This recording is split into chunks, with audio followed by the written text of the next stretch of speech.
Hello friends, welcome on geography जुनून। Geography जुनून में आप सभी का स्वागत है। दोस्तों, हम अपर्दन और अपर्दन चक्र से संबंधित बातें कर रहे थे।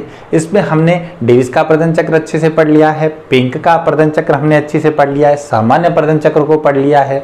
साथ ही हमने देखा कि अपर्दन चक्र में किस तरह से व्यवधान उत्पन्न हो जाता है, डिस्टर्बेंस हो जाता है और इसकी वजह से किस प्रकार रेजोनेशन होता है, अपर्दन चक्र का नवोन्मेषण होता है और इस नवोन्मेषण की वजह से कैसे कैसे बहुचक्रिक स्थलाकृतियों का निर्माण होता है और वो कौन कौन सी बहुचक्रिक स्थलाकृतियां हैं जो हमें अपर्दन में, नदीकृत अपर्दन में देखने को मिलती हैं, ये भी हमने देख लिया है। ठीक है, तो इसी अपर्दन में देखिए अब क्या होता है कि अपर्दन के कई कारक होते हैं। मैं पहले भी इनका जिक्र कर चुका हूं कि अपर्दन के कई एजेंट होते हैं, जैसे बहता हुआ जल या नदी हो सकती है, विंड यानी पवन हो सकती है, ग्लेशियर यानी हिमानी हो सकता है, परिहिमानी हो सकता है, या भूमिगत जल हो सकता है, या सागरीय तरंगे हो सकती हैं। ठीक है, तो ये सब भी अपर्दन करते हैं और ये सब क्या है, अपर्दन के एजेंट हैं, प्रक्रम हैं, प्रोसेस हैं। ठीक है, अब इनका सबका अपना अलग अपर्दन चक्र चलता है, सबके अपर्दन की दर अलग अलग होती है और इस वजह से हमें धरातल पर इन सबसे अलग अलग तरीके की स्थलाकृतियों को देखने को मिलते हैं। ठीक है, तो अब हम आगे जितने भी वीडियोस लेंगे इसमें एक एक अपर्दन के कारक को उठाएंगे, जैसे नदी को उठा लिया, और इससे हम एक एक कारक के साथ कौन कौन सी स्थलाकृतियों का निर्माण किस किस तरीके से होता है ये हम पढ़ते हुए चलेंगे। ठीक है, तो देखिए टॉपिक स्टार्ट करने से पहले मैं आपसे कुछ बोलना चाह रहा था कि देखिए मैं कोशिश ये कर रहा हूँ कि अगर कोई ज्योग्राफी का स्टूडेंट अभी जीरो से ज्योग्राफी स्टार्ट कर रहा है तो वह भी अपने टॉपिक्स को बहुत अच्छे से समझ पाए, इसलिए मैं बहुत डिटेल में और बहुत इन जनरल इसको पढ़ाता हुआ चल रहा हूँ, सो दैट ऐसे स्टूडेंट जिन्होंने ज्योग्राफी को पढ़ लिया है और उनकी पहले से काफ़ी अच्छी तैयारी है वो भी समझ सकें, और जो अभी नया स्टूडेंट है चाहे वो अभी बीए फर्स्ट ईयर में आया हो वो भी इसको समझ सके, या ऐसा कोई स्टूडेंट जिसने अभी कंपटीशन की स्टार्टिंग की ही है, कंपटीशन की प्रिपरेशन करना भी स्टार्ट किया ही है, वो भी इसको पढ़ सके। ठीक है, तो इसलिए वीडियोस थोड़े लंबे भी होते हैं और डिटेल में भी हैं। दूसरा, हम देखिए किसी भी एक पर्टिकुलर एग्जाम के लिए मैं अभी आपको बिल्कुल नहीं बता रहा हूं कि मैं किसी पर्टिकुलर एग्जाम के लिए पढ़ा रहा हूं। मेरा टारगेट क्या है कि मैं इन जनरल अभी आपको कंप्लीट ज्योग्राफी कवर करवा के रहूं, जिससे क्या है, अगर यूजीसी नेट में कुछ सिलेबस आना है तो आप यूजीसी नेट के सिलेबस के अकॉर्डिंग पढ़िए, अगर पीजीटी में कुछ आ रहा है, अगर असिस्टेंट प्रोफेसर में कुछ आ रहा है तो आप उसके अकॉर्डिंग पढ़िए, अगर जीआईसी लेक्चरर में कुछ आ रहा है उसके अकॉर्डिंग पढ़िए, अगर आपको यूपीएससी के पर्पज से चाहिए तो देखिए जैसे मैंने पर्वत के सिद्धांत पढ़ाए थे, आपको पर्वत निर्माण के सिद्धांत बड़े डिटेल में पढ़ाए, तो ये कहाँ है, यूपीएससी के सिलेबस में है। ठीक है, यूपीएससी मेंस में आपको मिलेगा। तो ऐसे जो टॉपिक हैं जो आपको जहां रिलेवेंट लगे वहां आप पढ़ते हुए चलिए, इसलिए मैं काफ़ी डिटेल में आपको पढ़ा रहा हूं।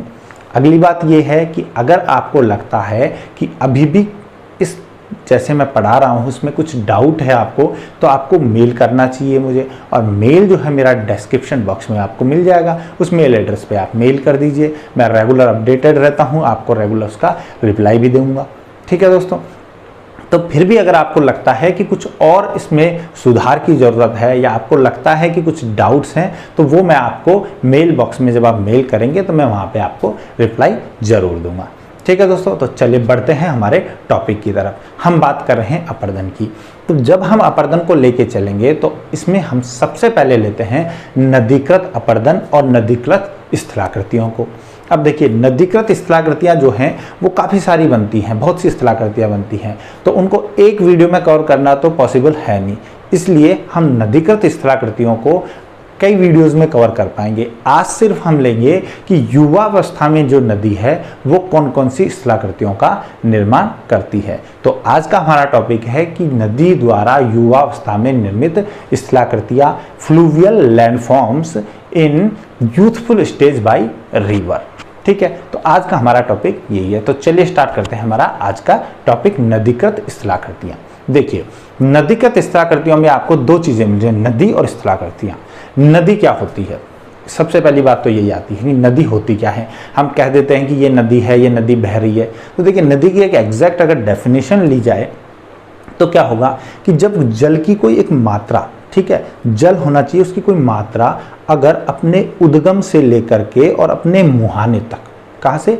उद्गम से और मुहाने तक ढाल का अनुसरण करते हुए, ठीक है, ढाल का अनुसरण करते हुए गुरुत्वाकर्षण के बल के प्रभाव में अगर एक धारा के रूप में प्रवाहित हो रही है, एक निश्चित धारा के रूप में प्रवाहित हो रही है, तो वो ही क्या कहलाएगी? नदी। ठीक है, तो बहता हुआ जल अगर ढाल के साथ गुरुत्वाकर्षण बल के प्रभाव में एक निश्चित धारा में ढाल के साथ प्रवाहित हो रहा है तो वो नदी कहलाता है। ठीक है, अब नदी का दो चीजें होती हैं, पहला उद्गम जहां से नदी स्टार्ट होती है, मुहाना जहां जाके नदी सागर में या झील में जिसमें भी जाके मिलती है नदी समाप्त हो जाती है। ठीक है, तो उद्गम से लेके और मुहाने तक जब नदी चलेगी, जब नदी प्रवाहित होगी, तो उस पूरे पीरियड में ऊपर से और नीचे तक इसके पूरे चैनल जो है, इस चैनल में नदी 3 काम करती है। कौन कौन से काम करती है? सबसे पहला काम करती है नदी अपर्दन का, यानी इरोजन का काम करेगी। दूसरा ट्रांसपोर्टेशन यानी परिवहन का काम करेगी। और तीसरा नदी करेगी निक्षेपण का, यानी डिपोजिशन का काम करेगी। ठीक है, तो सबसे पहले हम बात करेंगे अपर्दन की, कि नदी अपर्दन किस तरह से करती है और उसके कौन कौन से ऐसे कारक हैं जो नदी के अपर्दन को प्रभावित करते हैं। तो सबसे पहले बात करेंगे हम अपर्दन कार्य की। ठीक है, तो नदी उद्गम से मुहाने तक अपर्दन का जो कार्य कर रही है उसकी बात करते हैं। तो देखिए, अपर्दन जो नदी करती है वो 3 तरीके के करती है। नदी के अपर्दन के 3 प्रकार होती है। एक तो होता है नदी का शीर्षवर्ती अपर्दन, जो नदी जब स्टार्ट होगी, जब कोई अनुवर्ती नदी होगी जो सबसे पहले बनेगी, वो अपने उद्गम की ओर अपर्दन करना शुरू करेगी। ठीक है, जहां से वो ओरिजिनेट हो रही है उससे ऊपर की ओर करेगी, जिससे क्या होगा, वो नदी अपनी लंबाई को बढ़ाएगी। तो जो हेडवार्ड इरोजन होगा वो किसके लिए होगा? रिवर लेंथनिंग के लिए होगा, लंबाई के लिए। दूसरा, नदी कौन सा अपर्दन करेगी? लंबवत अपर्दन। लंबवत अपर्दन में नदी क्या करती है? अपनी घाटी को गहरा करती है, गर्तन की क्रिया करती है। तो वर्टिकल इरोजन से घाटी गर्तन की क्रिया होती है। दूसरा, तीसरा नदी कौन सा अपर्दन करती है? तीसरा करती है नदी क्षैतिज अपर्दन या पार्श्ववर्ती अपर्दन, जिसमें नदी अपनी जो घाटी की जो दीवार है उनको क्या करेगी? अपर्दित करेगी और उससे नदी की घाटी की चौड़ाई जो है उसकी वृद्धि होगी। तो नदी ये 3 तरीके के अपर्दन मेनली करती है, शीर्षवर्ती अपर्दन, लंबवत अपर्दन और पार्श्ववर्ती अपर्दन। ठीक है दोस्तों, और जो शीर्षवर्ती अपर्दन और लंबवत अपर्दन है वो ज्यादातर युवावस्था में देखने को मिलता है, सबसे ज्यादा युवावस्था में देखने को मिलता है, जबकि पार्श्ववर्ती अपर्दन हमें प्रौढ़ावस्था में और जीर्णावस्था में देखने को मिलता है, जिसमें पार्श्ववर्ती अपर्दन सबसे ज्यादा मिलेगा प्रौढ़ावस्था में, यानी मैच्योर स्टेज में देखने को मिलेगा। ठीक है दोस्तों, तो देखिए अपर्दन का जो काम करती है नदी, उसमें अपर्दन के कितने तरीके से अपर्दन करती है इस पे बात करते हैं। तो सबसे पहला नंबर आता है अपघर्षण का। अपघर्षण यानी कोरेजन। अपघर्षण या कोरेजन। अपघर्षण कैसे होता है? देखिए, नदी जो होती है उसके साथ साथ नदी बहुत सारे कंकड़ पत्थर साथ में लेके चलती है। ठीक है, जब नदी स्टार्ट होगी तो वो क्या करेगी? कंकड़ पत्थर लेके चलेगी, जो अलग अलग साइज के हो सकते हैं। बड़े बड़े बोल्डर भी हो सकते हैं, उससे छोटे कोबल हो सकते हैं, पेबल हो सकते हैं। ठीक है, तो ये सब नदी लेके चलती है। तो ये जो कंकड़ पत्थर हैं ये क्या करेंगे कि नदी की तली के जब साथ साथ चलेंगे तो नदी का वेग इतना ज़्यादा नहीं होता कि वो उसको लटकाकर भाकर ले जाएं, तो वो नदी की तली के साथ या तो लुढ़कते हुए चलते हैं या दीवारों पर रगड़ करते हुए चलते हैं। तो इन कंकड़ पत्थर की वजह से जब रगड़ होता है तो चट्टानें कटने लगती हैं। ठीक है, रगड़ से चट्टानें कटने लगती हैं और कट के नदी के जल के साथ साथ ये पदार्थ जो है अपर्दित पदार्थ वो प्रवाहित होने लगते हैं। ठीक है, तो इसको बोला जाता है अपघर्षण या कोरेजन।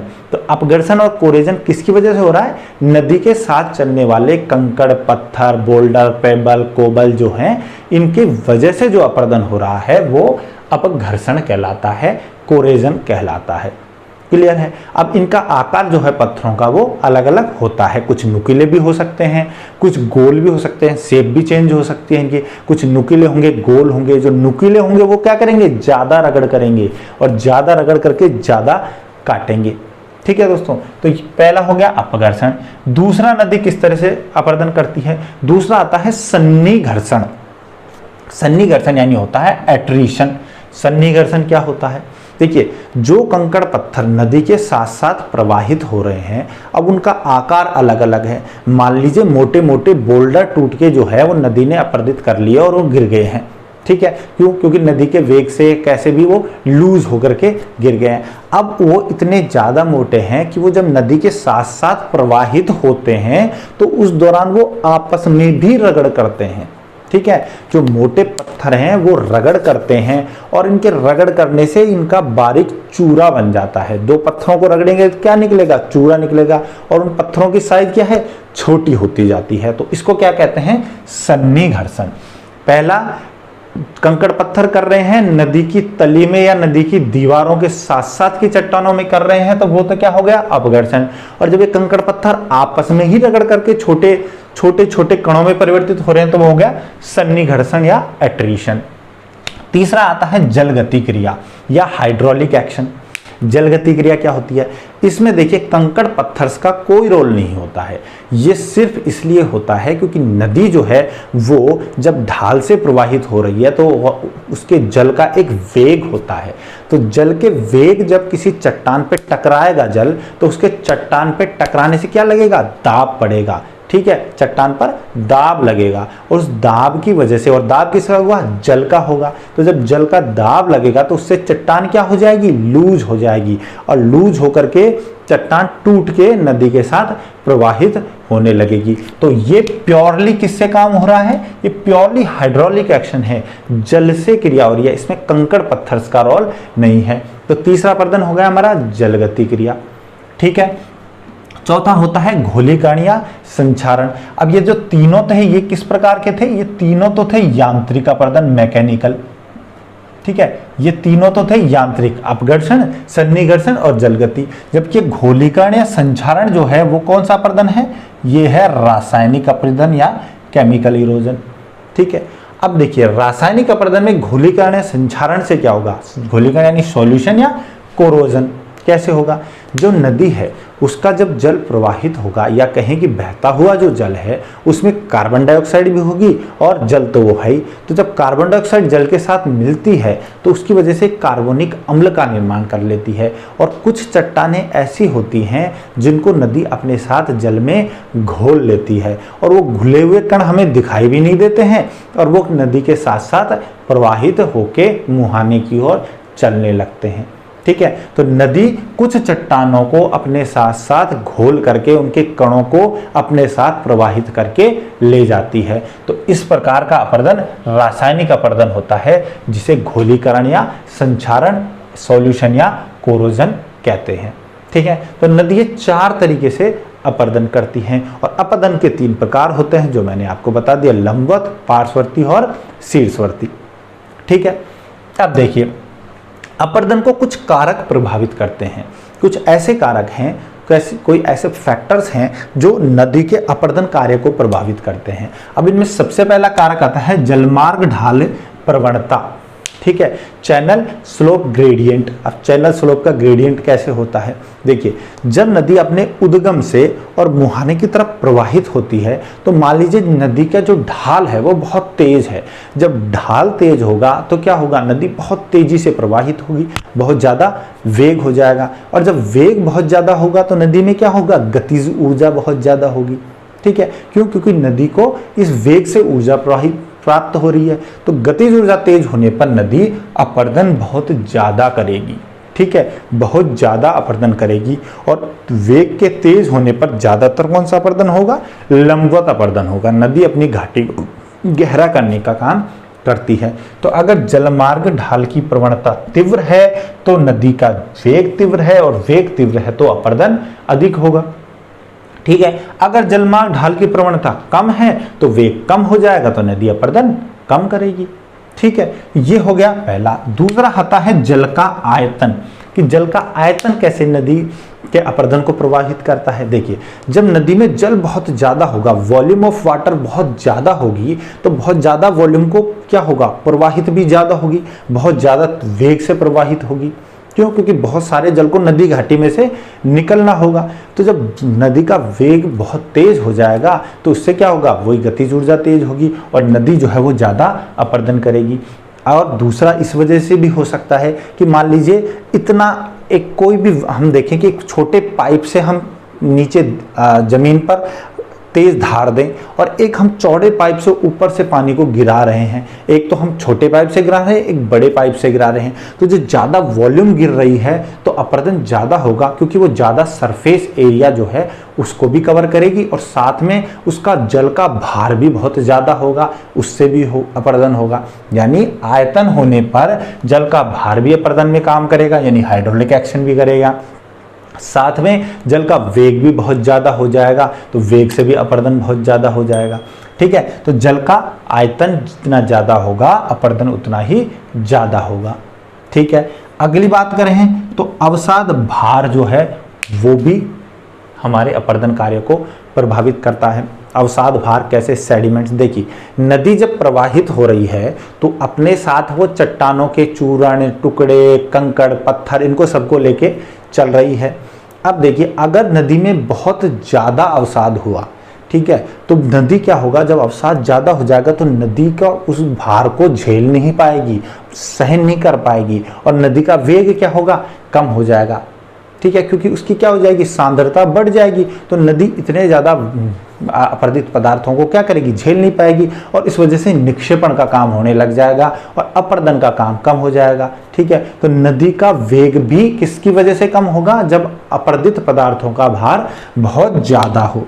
ठीक है, तो अवसाद भार अधिक होने पर नदी का वेग कम हो जाएगा और नदी जो है वो अपरदन कम करेगी और निक्षेपण अधिक करेगी। दूसरा, अगर अवसाद भार की मात्रा बहुत कम हो जाएगी, नाम मात्र का हो, तो भी अपरदन कम होगा। क्यों होगा? क्योंकि उस दौरान अपघर्षण और सन्निघर्षण की क्रिया कम होगी। जब कंकड़ पत्थर होंगे ही नहीं तो अपघर्षण नहीं होगा, नदी की तली में वो रगड़ नहीं करेंगे, नदी के पार्श्ववर्ती दीवारों पर रगड़ नहीं करेंगे, घाटी के, ठीक है, घाटी की दीवारों पर रगड़ नहीं करेंगे तो अपघर्षण नहीं होगा। आपस में वो टुकड़े जो मोटे मोटे हैं वो रगड़ नहीं करेंगे तो सन्निघर्षण नहीं होगा, तो अपरदन की मात्रा कम हो जाएगी। यानी हम कहें कि अवसाद जो है उसकी एक पर्याप्त मात्रा होनी चाहिए, न तो वो बहुत ज़्यादा होना चाहिए ना बहुत कम होना चाहिए, वो इतना हो कि उससे अपरदन कार्य होता रहे और साथ में नदी का वेग भी बना रहे। ठीक है, तो अवसाद भार की मात्रा भी अपरदन कार्य को प्रभावित करती है। ठीक है, क्लियर है। अगला देखिए, जो चट्टानों की संरचना है, ठीक है, जो हमारी रॉक्स की स्ट्रक्चर है वो भी इसको प्रभावित करती है। कैसे प्रभावित करती है? मान लीजिए कहीं पर कठोर चट्टान है तो कठोर चट्टान बहुत ज़्यादा प्रतिरोधी होगी। ठीक है, तो उसके ऊपर से जब पानी गुजरेगा, जब नदी गुजरेगी तो वह इतनी ज़्यादा अपरदन नहीं कर पाएगी अगर वो कठोर चट्टान है तो। दूसरा, अगर कहीं पर मृदु चट्टान है, सॉफ्ट रॉक है, तो वो रॉक क्या करेगी, जल्दी से अपरदित हो जाएगी नदी के कारण और इसकी वजह से क्या होगा, अपरदन का जो कार्य है वो बढ़ जाएगा। यानी कठोर चट्टान तो अपरदन कम होगा, अगर कोमल चट्टान या मृदु चट्टान तो अपरदन अधिक होगा है। यानी कि धरातल पर पाई जाने वाली चट्टान या धरातल का जिस प्रकार की संरचना है कि वह मृदु चट्टानों से बना है या वो कठोर चट्टानों से बना है, ये भी अपरदन कार्य को प्रभावित करता है। ठीक है दोस्तों, इसके बाद अपरदित पदार्थों का आकार जो है ये भी नदी के अपरदन कार्य को प्रभावित करता है। आकार कैसे प्रभावित करेगा? ऐसे मान लीजिए नदी में कुछ बड़े बड़े टुकड़े अपरदित होकर के गिर गए हैं। ठीक है, अगर उनका आकार बहुत बड़ा होगा तो बहुत बड़े तो आपस में रगड़ भी करेंगे, दूसरा वो तली पे लुढ़कते हुए भी चलेंगे, तो जब तली पे लुढ़कते हुए चलेंगे तो वो अपघर्षण भी करेंगे, सन्निघर्षण भी करेंगे। और मान लीजिए उनका आकार बहुत महीन है, इतना बारीक है कि वो नदी के जल के साथ तैरते हुए जा रहे हैं, ना तो वो पार्श्ववर्ती अपरदन में मदद कर रहे हैं ना ही तली में लुढ़क रहे हैं। ठीक है, इतने बारीक कण हैं तो इतने बारीक कणों से अपरदन होगा ही नहीं। तो नदी के कण कितने बड़े हैं, नदी में अवसाद भार के कण कितने बड़े हैं, ये भी अपरदन कार्य को प्रभावित करेगा। जैसे अब हम बात करें कि बोल्डर्स हैं, बड़े बड़े बोल्डर्स हैं, तो वो बोल्डर्स क्या करेंगे, बोल्डर्स अपघर्षण भी करेंगे और सन्निघर्षण भी करेंगे। इसके अलावा हम देखें तो जो अपरदित पदार्थ हैं उनका आकार कैसा है और उनके साथ साथ उनकी जो शेप कैसी है, वो शेप जो है, आकृति, वो भी प्रभावित करती है। देखिए, जो टुकड़े कंकड़ पत्थर गोल होते हैं तो वो गोल टुकड़े जो हैं वो रगड़ करेंगे तो उनसे इतना प्रभाव नहीं होता, उनके घर्षण की वजह से नदी की घाटी में इतना प्रभाव नहीं होता जितना अगर वो नुकीले हैं तो। ठीक है, उनकी एंगुलरिटी जितनी ज़्यादा है, या जिसे कहें उनका कैलिबर जितना ज़्यादा है। कैलिबर क्या होता है कि वो कितना नुकीला है, कंकड़ पत्थर कितने नुकीले हैं, जितना ज़्यादा नुकीला होगा उतना ही ज़्यादा उसका कैलिबर होगा, उसकी एंगुलरिटी जितनी ज़्यादा होगी उतना ही उसका कैलिबर होगा। उस कैलिबर की वजह से क्या होगा, उसकी वजह से नदी के जल के साथ साथ जब ये कंकड़ जाएंगे तो ये दीवारों में भी, घाटी की दीवारों में भी रगड़ करेंगे और तली में भी रगड़ करेंगे, और उससे अपरदन की मात्रा बढ़ जाएगी। ठीक है दोस्तों, तो अपरदित पदार्थों का आकार और आकृति, ठीक है, ये दोनों ही प्रभावित करती हैं, बड़े हैं या छोटे हैं, गोल हैं या नुकीले हैं। क्लियर है। इसके बाद देखिए, अब ये तो अपरदन कार्य को प्रभावित करने वाले कारक हो गए।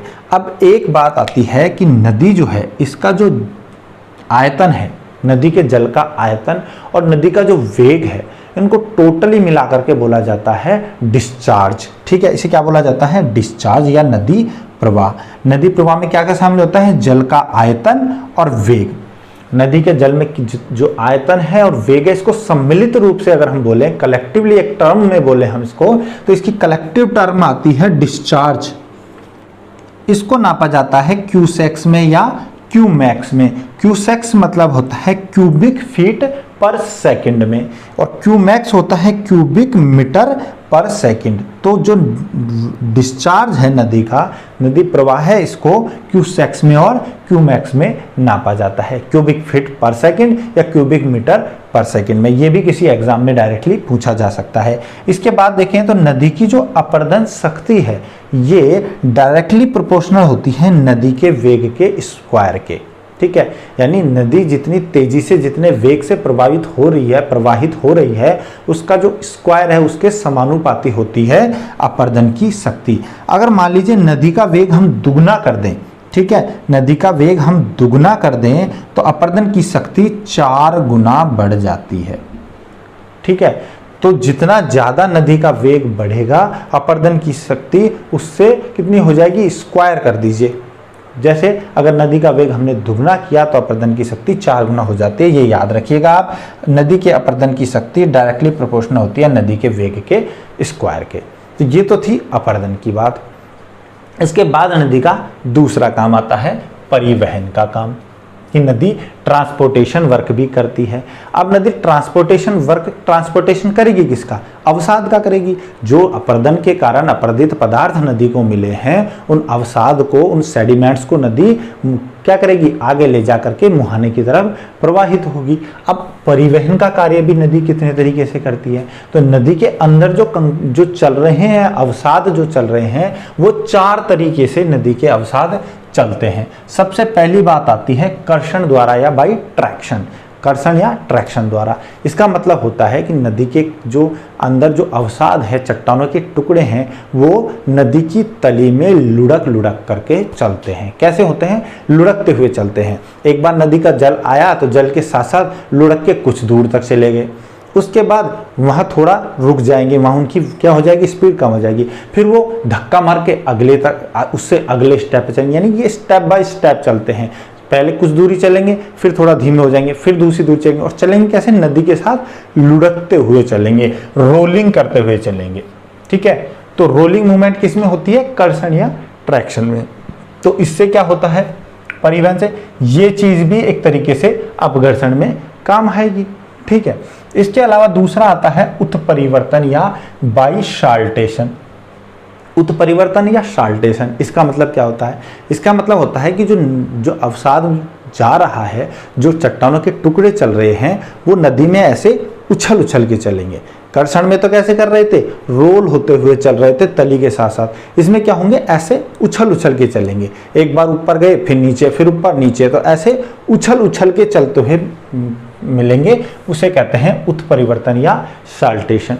ठीक है, जैसे ये नदी है तो ये नदी के साथ ये क्या, एक बार नीचे आ जाएगा, फिर थोड़ा सा ऊपर चले गए, फिर नीचे आ गए, फिर ऊपर चले गए, ऐसे उछल उछल कर चलते हैं, वो आता है शाल्टेशन में। और नदी के साथ अगर ये ऐसे रोल करते हुए चलते जाए, ठीक है, तो वो क्या होगा, ट्रैक्शन या कर्षण। इसके बाद अलावा होता है लटक कर बाई सस्पेंशन। लटक कर कैसे चलेंगे? देखिए, जो कण छोटे होते हैं, जिनकी उत्प्लावनशीलता जो है वो ज़्यादा होती है, बॉयंसी ज़्यादा होती है, वो क्या करते हैं, तली के साथ नीचे जा नहीं पाते हैं और जल में तैरते रहते हैं। कुछ जैसे नदी का जल है तो नदी के जल में वो क्या करेंगे, थोड़ा सा ऐसे लटक करके यहाँ पे चलते रहेंगे, ठीक है, नदी के जल के साथ। तो उसे कहते हैं लटक कर या बाई सस्पेंशन, ठीक है। चौथा आता है घुल करके। नदी क्या करती है, घोलीकरण या संक्षारण का काम करती है। अपरदन का एक प्रकार है सॉल्यूशन या कोरोजन। तो अपरदन क्रिया जब ऐसे करती है तो ये क्या करते हैं, नदी के कण, वो छोटे छोटे जो बारीक कण हैं जो कि दिखाई नहीं देते, वो नदी के जल के साथ घुल जाते हैं और घुल करके अपने स्थान से और नदी के साथ साथ प्रवाहित होकर मुहाने की तरफ चलते हैं, ठीक है। तो इसे कहते हैं घुल करके चलना। तो परिवहन चार तरह से, कर्षण बाई ट्रैक्शन यानी लुढ़कते हुए तली में चलना, उत्परिवर्तन साल्टेशन यानी तली के ऊपर उछलते हुए चलना, लटक कर सस्पेंशन यानी पानी में बॉयंसी और उत्प्लावनशीलता के प्रभाव में लटक कर चलना, ठीक है। और घुल करके चलना यानी नदी के जो जल है उसमें बारीक कणों का घुल करके चलना जो दिखाई नहीं देते और दूर तक चले जाते हैं, ठीक है। अब जिस तरह अपरदन को कुछ कारक प्रभावित करते थे, वैसे ही परिवहन को भी कुछ कारक प्रभावित करते हैं, नदी के परिवहन को भी कुछ कारक प्रभावित करते हैं। सबसे पहला हम लेते हैं जलमार्ग ढाल की प्रवणता। जैसा यहाँ था, क्या होगा, अगर जलमार्ग का ढाल ज़्यादा होगा, ठीक है, चैनल स्लोप ग्रेडियंट बहुत ज़्यादा होगा, तो चैनल ग्रेडियंट की वजह से क्या होगा कि नदी का वेग तेज हो जाएगा, और जब वेग तेज हो जाएगा तो नदी ज़्यादा से ज़्यादा अवसाद भार को भी अपने साथ प्रवाहित कर लेगी, यानी कि नदी की परिवहन शक्ति जो है वो किससे बढ़ जाएगी, जलमार्ग ढाल की प्रवणता बढ़ने पर। अगर मान लीजिए ढाल कम हो गया है, ढाल कम हो गया तो क्या होगा, नदी का वेग कम हो जाएगा, और जब वेग कम हो जाएगा तो नदी ज़्यादा अवसाद भार को अपने साथ कैरी नहीं कर पाएगी, अपने साथ प्रवाहित नहीं कर पाएगी, ठीक है। तो जलमार्ग ढाल की प्रवणता परिवहन कार्य को प्रभावित करती है। इसके बाद दूसरा आता है जल का आयतन, volume of water in river. जब वॉल्यूम ऑफ वाटर ज़्यादा होगा तो जितना ज़्यादा जल होगा वो उतनी ही ज़्यादा चीज़ों को अपने साथ प्रवाहित कर पाएगा। अगर जल का आयतन कम हो गया तो क्या होगा, नदी ज़्यादा अवसाद को अपने साथ ले जा नहीं पाएगी और उसकी वजह से डिपोजिशन वर्क जो है, निक्षेपण का कार्य, वो बढ़ जाएगा और परिवहन कार्य कम हो जाएगा। इसलिए जल का आयतन जितना ज़्यादा होगा परिवहन शक्ति उतनी ही ज़्यादा होगी, ठीक है। इसके बाद बात करते हैं अवसाद भार की, ठीक है। ये तीनों एक दूसरे के क्या हैं, एक दूसरे के साइमल्टेनियस है, एक दूसरे के लगभग सिमिलर है। कैसे कि अवसाद की मात्रा ज़्यादा हो जाए तो क्या होगा, अवसाद की मात्रा जब ज़्यादा हो जाएगी तो नदी का चाहे आयतन ज़्यादा है या नदी का चाहे वेग भी ज़्यादा है तो भी उसको दिक्कत आएगी।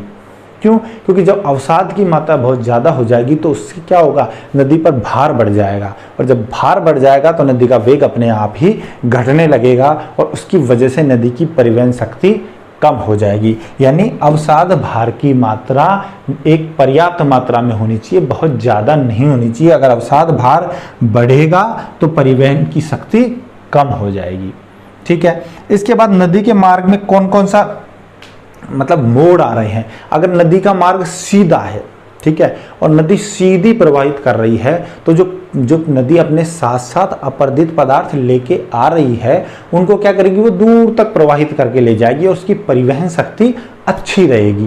क्यों? क्योंकि उसके बीच में कोई अवरोध नहीं आ रहा है। अब मान लीजिए नदी के मार्ग में बार बार कहीं पर घुमाव आ जा रहा है, नदी कहीं बार बार घूम रही है, तो जब नदी घूमते हुए आएगी तो इसकी वजह से क्या होगा, घूमते हुए आएगी तो नदी को दो कारण होंगे उससे। जैसे नदी कहीं मोड़ आ गया तो मोड़ के साथ जब नदी आएगी तो पहली बात तो इसका क्या होगा, वेग में कमी आ जाएगी। क्यों? क्योंकि नदी जो है वो एक तो सीधा सीधा आ रही थी, एक घूमेगी तो क्या करेगी, यहाँ पे टकराएगी, और टकरा करके क्या करेगी, टकराने की वजह से इसका वेग कम हो जाएगा। दूसरा, जो नदी अपने साथ अवसाद ला रही थी वो यहाँ पर कुछ मात्रा में जमा भी होने लगेंगे। जैसा हम विसर्प में पढ़ेंगे, जब हम आगे विसर्प को पढ़ेंगे तब इस चीज़ को हम वहाँ पढ़ेंगे, याद रखिएगा आप, ठीक है। तो नदी का मार्ग सीधा होगा तो नदी की परिवहन शक्ति अधिक होगी। अगर नदी का मार्ग वक्राकार होगा, ठीक है, तो क्या होगा, नदी की जो परिवहन शक्ति है वो कम हो जाएगी। क्लियर है। इसके बाद बात करते हैं कि नदी के मार्ग में अवरोध उत्पन्न हो जाए। अवरोध उत्पन्न होना मतलब नदी के मार्ग में कोई भी बाधा आ जाए, ठीक है, तो उसकी वजह से भी अपर्दन कार्य, जो परिवहन का कार्य है, वो कम हो जाएगा। कैसे होगा? देखिए, मान लीजिए नदी के रास्ते में कोई एनीकट बना दिया या कोई बांध बना दिया गया है, बहते हुए जल के रास्ते में एनीकट बना दे या कोई बांध बना दिया जाए या हमने कोई नहर बनाई है, तो उससे क्या होगा? जो नदी का जो वेग है वो कम हो जाएगा और जो नदी जो अवसाद ला रही है उसको कहाँ ला के जमा कर देगी? बांध की तली में जमा कर देगी। एनीकट में अगर बहता हुआ जल आ रहा है तो एनीकट की तली पे जमा करने लग जाएगी। तो अगर नदी के मार्ग में कोई अवरोध उत्पन्न हो जाएगा तो नदी की परिवहन शक्ति कम हो जाएगी, क्योंकि नदी का वेग कम हो जाएगा। क्लियर है। तो ये सब कारक हैं जो नदी के परिवहन कार्य को प्रभावित करते हैं। अब देखिए, नदी की जो परिवहन शक्ति है, इस परिवहन शक्ति के ऊपर जीके गिलबर्ट ने एक फॉर्मूला दिया था, एक सिद्धांत दिया था, जिसे जीके गिलबर्ट की छठी शक्ति का नियम कहते हैं। ठीक है, छठी शक्ति यानी सिक्स्थ पावर लॉ। ये क्या है? उन्होंने कहा कि जो परिवहन शक्ति जो होती है नदी की, वो नदी के वेग की 6 घात के बराबर होती है। ठीक है, नदी की परिवहन शक्ति, ट्रांसपोर्टेशन पावर जो है वो डायरेक्टली प्रोपोर्शनल होती है वेलोसिटी ऑफ रिवर, नदी का जो वेग है उसकी पावर 6 के। ठीक है, अब अगर बात करें हम नदी का वेग हम बढ़ा दें, दुगना कर दें, 2 टाइम्स इंक्रीज कर दें। ठीक है, नदी का वेग अगर हम दुगना बढ़ा दें तो क्या हो जाएगा? परिवहन शक्ति कितनी हो जाएगी? नदी की 64 गुना हो जाएगी, 2 की पावर 6। ठीक है, इसे कहते हैं जीके गिलबर्ट का 6 पावर लॉ। ये डायरेक्ट क्वेश्चन भी आ सकता है, ये याद रखिए। 6 पावर लॉ किससे संबंधित है? नदी के परिवहन शक्ति से संबंधित है, और इसमें कहा गया है कि परिवहन शक्ति नदी के वेग की 6 घात के बराबर होती है, मतलब समानुपाती होती है। ठीक है दोस्तों, तो ये हो गया नदी का परिवहन कार्य। अब इसके बाद आता है नदी का निक्षेपण कार्य, depositional work, river depositional work. तो रिवर का जो डिपोजिशनल वर्क है वो भी कुछ कारकों पर निर्भर करता है, निक्षेपण कार्य भी कुछ कारकों पर निर्भर करता है। सबसे पहले बात करते हैं नदी क्यों होता है? नदी के वेग में कमी आ जाए, नदी के वेग में कमी आ जाए। जब नदी के वेग में कमी आएगी तो उसकी वजह से नदी क्या करेगी? ज़्यादा अपरदित पदार्थ को अपने साथ कैरी नहीं कर पाएगी और नदी के साथ जो पदार्थ आ रहा था उसका निक्षेपण करने लग जाएगी। अब वेग में कमी क्यों आ सकती है? वेग में कमी के कई कारण हो सकते हैं। मान लीजिए नदी के ढाल में कमी हो जाए। ठीक है, जो नदी चैनल ग्रेडियंट था उसमें ढाल में कमी हो जाए, तो जब नदी के जलमार्ग के ढाल में कमी हो जाएगी तो ढाल में कमी की वजह से क्या होगा? वेग कम हो जाएगा। अब ढाल में भी क्यों कमी हो सकती है?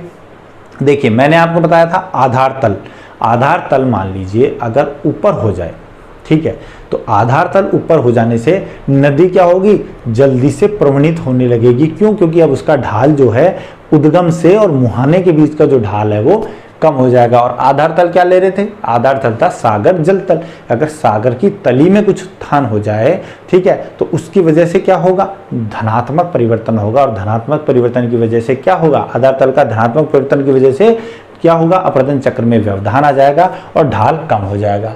या कहें कि नदी जो उद्गम से आ रही है तो स्थल भाग में कहीं भी अवतलन हो जाए, स्थल भाग नीचे धंस जाए, तो उससे भी ढाल में कमी आ जाएगी। इसे क्या बोलते हैं?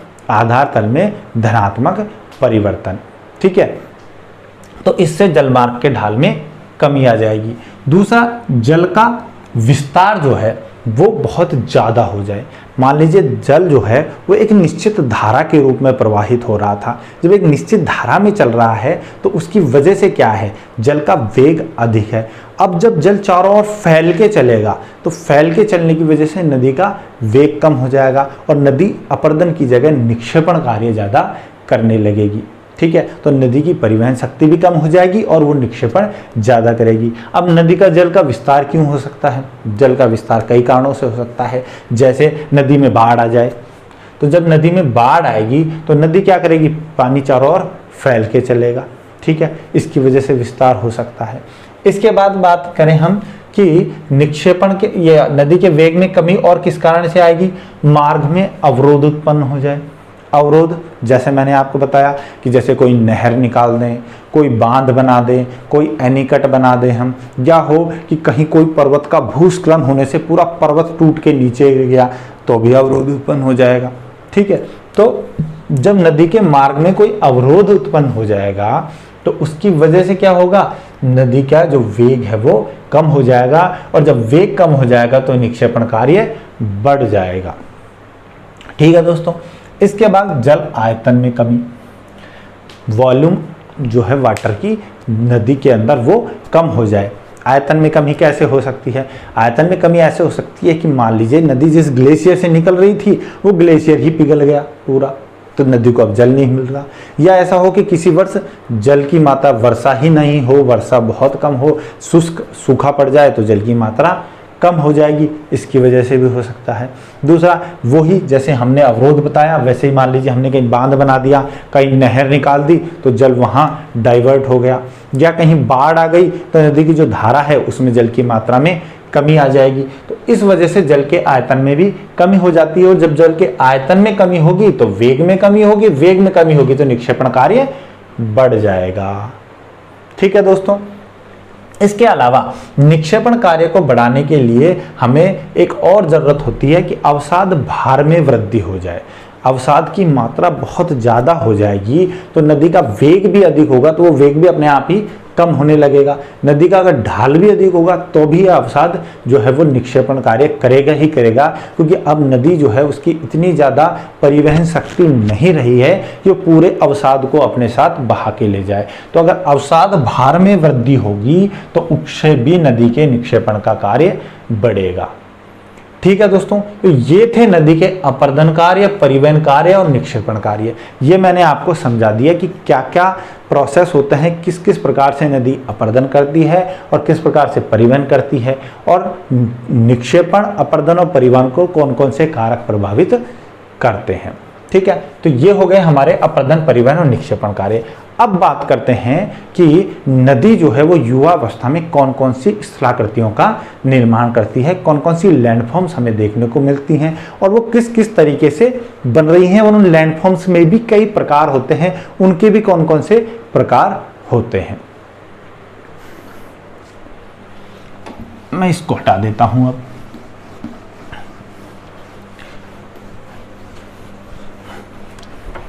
देखिए ना, ये जो अपर्दन के जो कारक हैं हमारे, वो एक एक करके हम पढ़ते हुए चलेंगे।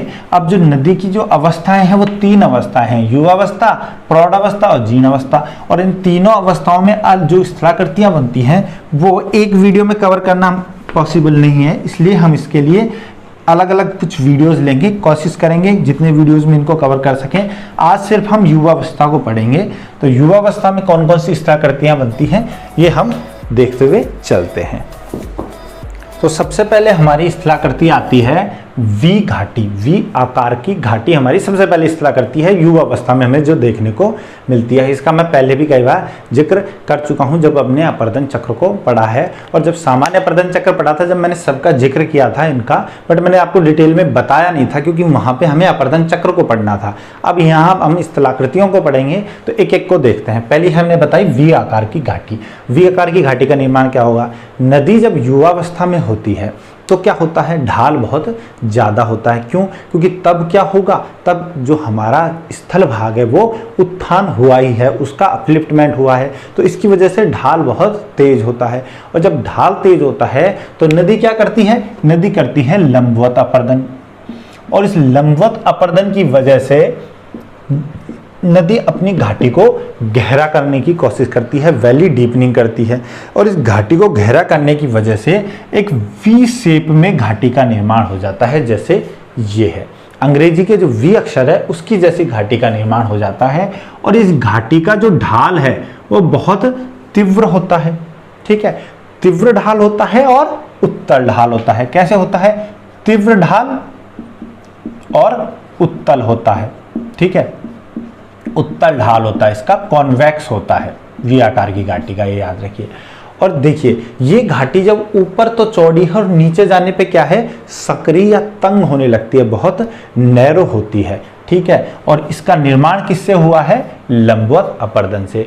तो युवावस्था में सबसे पहले हम जो स्थलाकृति देख रहे हैं वो है वी आकार की घाटी, और ये वी आकार की घाटी तीव्र ढाल वाली या उत्तल ढाल वाली, ऊपर से चौड़ी और नीचे जाने पर सक्रिय तंग घाटी होती है, जो लंबवत अपरदन का परिणाम है। ठीक है, अब यही वी आकार की घाटी, इसको अगर और ज्यादा विस्तृत हो जाए और ज्यादा बड़ी हो जाए, ज्यादा गहराई तक अपरदन हो, तो उसे कहते हैं गॉर्ज। क्या कहते हैं उसे? गॉर्ज। वी आकार की घाटी का बड़ा रूप जो है ना वो ही गॉर्ज है। और ये क्यों हो रहा है? क्योंकि अब देखिए नदी में कंटिन्यू लंबवत अपरदन होते जा रहा है। ठीक है, होता तो पार्श्ववर्ती अपरदन भी है, वी आकार की घाटी में भी होता है, गॉर्ज में भी होता है, बट वो बहुत नॉमिनल होता है, बहुत कम होता है। नदी का वेग इतना ज्यादा होता है कि नदी तली को ही गहरे करती जाती है। तो जब तली को और ज्यादा गहरा करेगी नदी, तो उससे बनेगा गॉर्ज। किसका निर्माण होगा? गॉर्ज का। और ये जो गॉर्ज होता है, इसका बिल्कुल खड़े तो ढाल होते हैं। ठीक है, बिल्कुल खड़े ढाल होते हैं, इसके ढाल उत्तल नहीं होते हैं, खड़े ढाल होते हैं, पहली बात तो। ठीक है, दूसरा ये जो है वो इतनी गहराई तक जाता है कि ये आई शेप बना लेता है। कैसी शेप होती है इसकी? आई शेप हो जाती है, बहुत गहराई तक चला जाता है, और ये भी कंटिन्यू लंबवत अपरदन का ही परिणाम होता है। तो इस प्रकार की स्थलाकृति को क्या बोलते हैं? गॉर्ज। और जो गॉर्ज होते हैं वो कैसे होते हैं? बहुत संकरे होते हैं, बहुत ज्यादा नैरो होते हैं, खड़े ढाल वाले होते हैं, आई शेप होते हैं। अब देखिए जो गॉर्ज बन रहे हैं वो गॉर्ज इतने गहरे क्यों हो रहे हैं, इसका भी हम कारण देखते हैं। मगर इससे पहले मैं आपको बता दूं कि गॉर्ज का ही जब और बड़ा रूप देखें हम, तो गॉर्ज का और बड़ा रूप क्या कहलाता है? कैनियन कहलाता है। ठीक है, गॉर्ज का और भी बड़ा रूप देखें तो वो कैनियन होता है। ये क्या है? गॉर्ज। ये गॉर्ज कहां तक आ रहा है? यहां तक। कैसे है? बिल्कुल खड़ा ढाल है, देखिए। ठीक है, खड़ा ढाल है और आई शेप में है और बहुत तंग है। अब यही गॉर्ज जो है वो और ज्यादा जब बड़े रूप में लेंगे तो ये क्या बन जाएंगे? कैनियन बन जाएंगे। ठीक है, जैसे कोलोराडो रिवर पे है ग्रैंड कैनियन, एरिजोना प्रांत में, यूएसए में, वो बहुत फेमस है। ठीक है, वैसा ही ये कैनियन बन जाएगा। अब ये जो कैनियन होते हैं ना, ये देखिए इनकी जो ऊपरी भाग की जो चौड़ाई है वो गॉर्ज से अधिक होती है। यानी कैनियन जो है वो ऊपर से थोड़े चौड़े होते हैं गॉर्ज की तुलना में, बस इतना ही अंतर है। बाकी गॉर्ज से गहरे होते हैं कैनियन। ठीक है, और ये भी खड़े ढाल वाले होते हैं। गॉर्ज भी खड़े ढाल वाले होते हैं और कैनियन भी खड़े ढाल वाले होते हैं। गॉर्ज सकरे होते हैं ज्यादा, कैनियन जो है वो थोड़े चौड़े होते हैं। ठीक है, और ज्यादा गहरे होते हैं। अब देखिए जो गॉर्ज और कैनियन है ना, इनका निर्माण क्यों हो रहा है? भाई वी आकार की घाटी बन गई, वो तो समझ में आ गया, लंबवत अपरदन हो गया, बन गई। मगर गॉर्ज और कैनियन कंटिन्यू बनते ही क्यों जा रहे हैं और ज्यादा गहरे क्यों बन रहे हैं? उसके कई कारण होते हैं। पहला कारण हम मान लें कि मान लीजिए कोई ऐसा टेक्टोनिकली कोई अनस्टेबल एरिया है। ठीक है, विवर्तनिक रूप से कुछ ऐसा अस्थिर क्षेत्र है जिसमें अभी भी उत्थान हुए जा रहा है। मान लीजिए पहले कोई स्थल भाग था, ठीक है, जैसे वी आकार की घाटी में यही मान लीजिए स्थल भाग था, पहले वी आकार की घाटी बनी, अब इसमें और ज्यादा उत्थान हो गया, ये और ज्यादा उत्थान हो गया। तो उत्थान हो गया तो क्या हो गया? ढाल में क्या हो गई? तीव्रता आ गई। जब ढाल में तीव्रता आ गई, चैनल ग्रेडियंट बढ़ गया, तो क्या करेगी नदी? और ज्यादा लंबवत अपरदन करेगी, और ज्यादा गहरा करने की काम करेगी, तो गॉर्ज बन जाएगा। फिर भी मान लीजिए उत्थान कंटिन्यू चल रहा है और अपरदन भी होता जा रहा है, तो फिर क्या बन जाएगा? कैनियन। यानी कि वी आकार की घाटी, वी आकार घाटी से गॉर्ज, गॉर्ज से कैनियन। ये क्यों बन रहा है? क्योंकि अभी उत्थान जारी है और उत्थान के साथ साथ नदी में अपरदन भी हो रहा है। इसकी वजह से नदी कंटिन्यू लंबवत अपरदन करती जा रही है, वर्टिकल इरोजन कर रही है और अपनी वैली डीपनिंग करती जा रही है। तो इससे गॉर्ज और कैनियन का निर्माण होता है। तो सबसे प्राइमरी रीजन तो यही होता है। ऐसा कहाँ देखने को मिलता है? जैसे हम हिमालय क्षेत्र में जाएंगे तो हमारी सिंधु है, गंगा है, सतलुज है, ब्रह्मपुत्र है, ठीक है। इन नदियों ने जो गहरे गहरे गॉर्ज बना रखे हैं, ये गॉर्ज किसका परिणाम है? ये हमारा जो हिमालय वो आज भी उठ रहा है, तो उसमें अभी भी मंद गति से उत्थान हो रहा है। और पहले तो क्या था, पहले तो और ज्यादा उत्थान हो रहा था तीव्र गति से, और उसके साथ साथ नदियां अपर्दन भी कर रही थी। तो इस वजह से आज वहां पे 2-2, 3-3 किलोमीटर गहरे हमें गॉर्ज मिलते हैं, ठीक है। बहुत गहरे गहरे गॉर्ज हमें दिखाई देते हैं। वो किसका परिणाम है? अपर्दन के साथ उत्थान का। दूसरा गॉर्ज क्यों बन सकते हैं? कई बार क्या होता है कि जो झरने होते हैं, ठीक है, ये जो झरने होते हैं, ये झरने जब ऊपर से गिर रहे होते हैं, ठीक है, ऊपर से गिर रहे होते हैं, तो धीरे धीरे जो एक कठोर चट्टान है इसको काटते जाते हैं, कठोर चट्टान को काटते जाते हैं। और काटते काटते जब ये झरने पीछे हटते हैं तो अपने आगे क्या बना देते हैं? बड़े बड़े गॉर्ज का निर्माण कर देते हैं। जब ये यहाँ से कट के मान लीजिए झरना पीछे हट गया, तो इसके साथ साथ मान लीजिए ये था पहले झरना, तो ये यहाँ पर क्या करेगा? कट लगाता जाएगा और यहाँ से पीछे हटता जाएगा, और आगे की तरफ यहाँ पर एक क्या बनता जाएगा? गॉर्ज का निर्माण होता जाएगा, ठीक है। तो झरने जो होते हैं ना, जो हमारे वाटरफॉल होते हैं, जो जलप्रपात होते हैं, इनके पीछे हटने के दौरान भी गॉर्ज का निर्माण होता है, ठीक है दोस्तों। तो ये हमने पढ़ लिया गॉर्ज, कैनियन।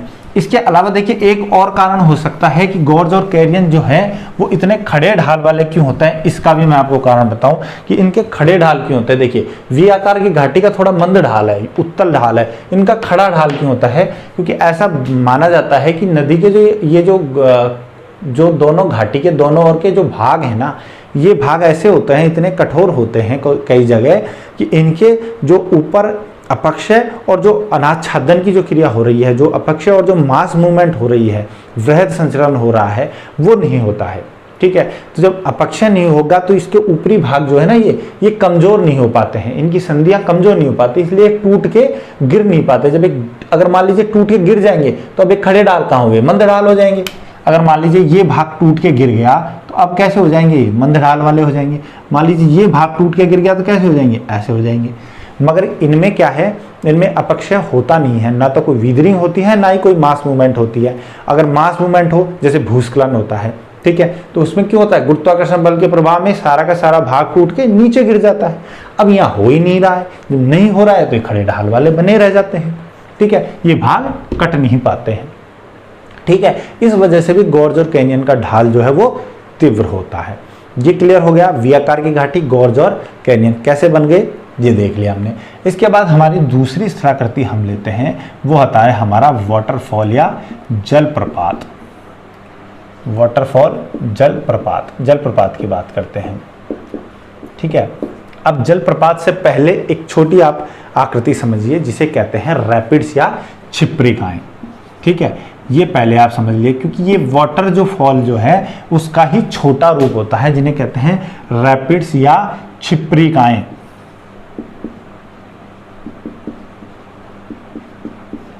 ठीक है, या इनको उच्छलिकाएं भी कहते हैं। रैपिड्स को बोलते हैं छिप्रिकाएं या उच्छलिकाएं। इनका निर्माण कैसे होता है?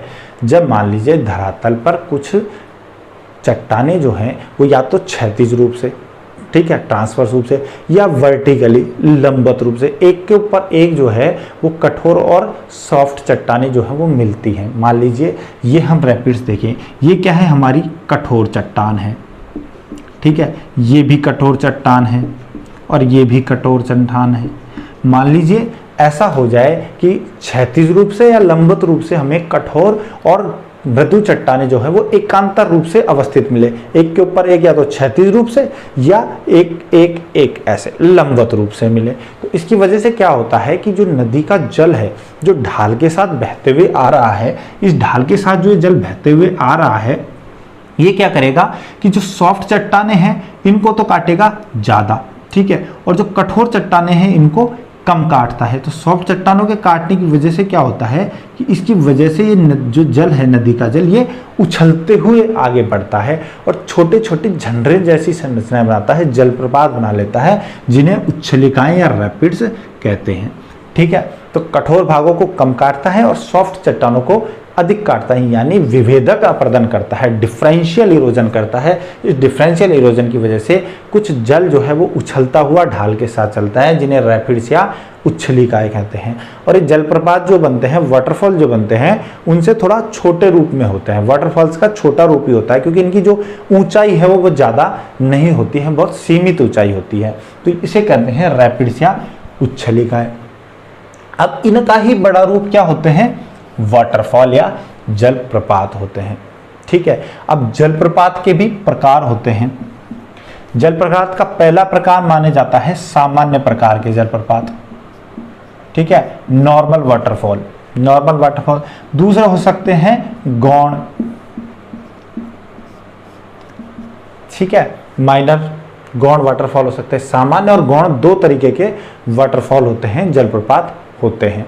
अब जो सामान्य जलप्रपात होते हैं, ये सामान्य जलप्रपात भी तीन तरीके के बांटे जाते हैं। ठीक है, एक होता है छत्रक शैल प्रपात,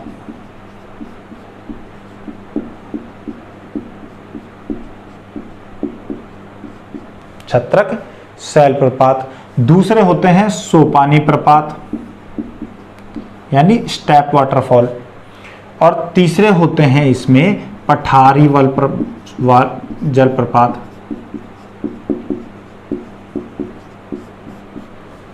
ठीक है, इसको बोला जाता है कैप रॉक वाटरफॉल। ठीक है, कैप रॉक वाटरफॉल होता है। ये क्या होता है? ये होता है स्टेप वाटरफॉल। और पठारी जो होता है वो प्लेट्यू होता है, प्लेट्यू वाटरफॉल। ठीक है, तो छत्रक शैल, सोपानी और पठारी जलप्रपात। और जब गौण जो होते हैं वो माइनर जो वाटरफॉल होते हैं, ये ऐसे होते हैं जो बहुत छोटे होते हैं या बहुत कम जगह हमें ऐसे दिखाई देते हैं, ये माइनर वाटरफॉल होते हैं। मेन वाटरफॉल जो होते हैं, नॉर्मल वाटरफॉल, ये तीन तरह के होते हैं। तो अब सबसे पहले बात करेंगे हम कि सामान्य जो जलप्रपात हैं वो किस तरह से बनते हैं। सामान्य जलप्रपात जिनके तीनों प्रपातों के टाइप है, छत्रक शैल प्रपात और सोपानी प्रपात और पठारी प्रपात। ठीक है, तो अब सबसे पहले बात करें हम कि जो कैप रॉक वाटरफॉल है हमारा, छत्रक शैल जो प्रपात है, वो कितने कितने तरीके से बन सकता है। ठीक है, कैप रॉक वाटरफॉल,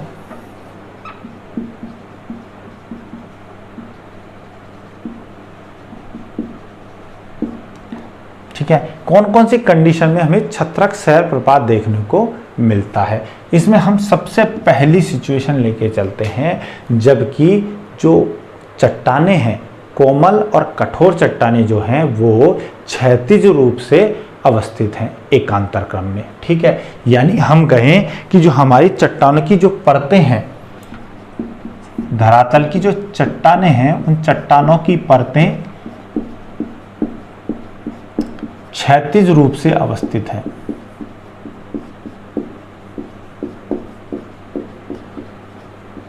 पहली कंडीशन हम ले रहे हैं ये, क्षैतिज रूप से अवस्थित हो, यानी हमारे जो रॉक बेड्स जो हैं, ये रॉक बेड्स जो हैं वो ट्रांसवर्स, ठीक है, ट्रांसवर्स रूप से एक दूसरे के ऊपर जमे हुई हो। ठीक है, तो सबसे पहले क्षैतिज परतें। अब ये कंडीशन आप देखिए इस वाले डायग्राम में, मान लीजिए ये कठोर चट्टान है और ये क्या है? मृदु चट्टान है। ठीक है, ये हार्ड रॉक है और ये सॉफ्ट रॉक है। अब जब हार्ड रॉक के ऊपर से नदी प्रवाहित होगी तो वो कैसी चट्टान होगी? एक रेजिस्टेंट रॉक होगी, प्रतिरोधी चट्टान होगी, और उसका अपरदन क्या होगा? कम होगा। ठीक है, कठोर चट्टान का। मगर इसके नीचे जो सॉफ्ट चट्टान है, इस सॉफ्ट चट्टान के ऊपर से जब जल गुजरेगा तो वह अपने वेग के कारण जो है मृदु चट्टान को धीरे धीरे धीरे काटते काटते नीचे करता जाएगा। ठीक है, और फिर क्या होगा? नीचे करने की वजह से जब जल ऊपर से गिरेगा, ठीक है, तो यहाँ पर और ज़्यादा अपरदन होने लगेगा। और अपरदन होते होते ये जो पीछे की तरफ, ये देखिए पूरा जो जल है ये पीछे दीवारों पे भी तो ऐसे घूमता हुआ आएगा, तो ये इसको इस तरफ भी अपरदन करेगा और तली में भी अपरदन करता जाएगा। और जो सॉफ्ट रॉक है उसका ऊपरी भाग जो है वो क्लिफ के रूप में आगे की तरफ खड़ा रह जाएगा, यानी शुरुआती अवस्था में तो क्या बनेगी? उच्छलिकाएं बनेगी जिनकी हाइट कम रहेगी।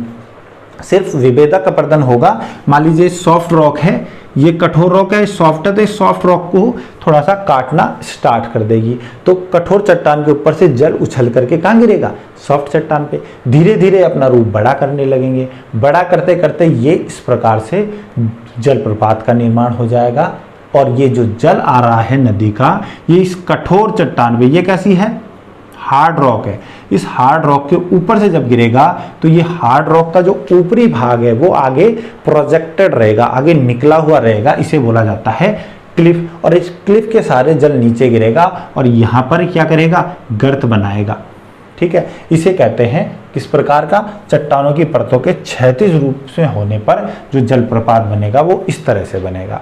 अब देखिए क्या होगा, जब समय बीतता जाएगा और ये जो नदी का जो जल है, ये ऐसा तो है नहीं कि हार्ड रॉक को बिल्कुल ही नहीं कटेगी, धीरे धीरे धीरे धीरे ये हार्ड रॉक भी कटने लगेगी।